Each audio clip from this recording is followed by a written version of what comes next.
My top 5 reasons why vaping is bad for you. Number 1, the nicotine contained in vaping is as or maybe more addictive than heroin and cocaine. That is, nicotine causes the brain to release dopamine just like heroin and cocaine do. And then this in turn causes feelings of pleasure and reward. So the more a person vapes, the more they become addicted and the harder it becomes to stop. Number 2, vaping affects your brain development well into your mid-20s.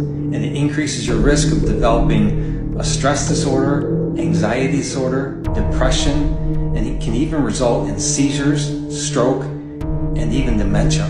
Number 3, nicotine associated with vaping causes the blood vessels in your bodies to narrow, and it also causes your heart to beat faster, which can result in high blood pressure. High blood pressure then leads to heart disease and even a heart attack.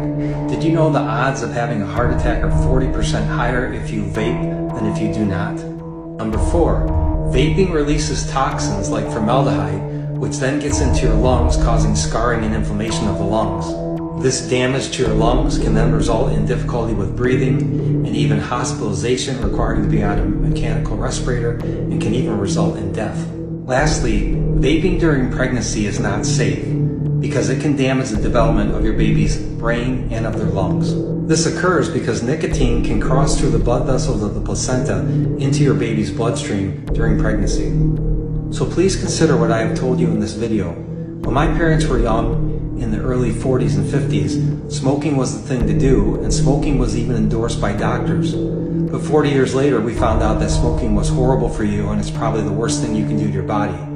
My mom died at a young age, at age 62, from smoking cigarettes when she developed cancer, and my dad died at age 76 from heart disease due to smoking. We don't yet fully know what vaping does to your body, but we know it's bad for you.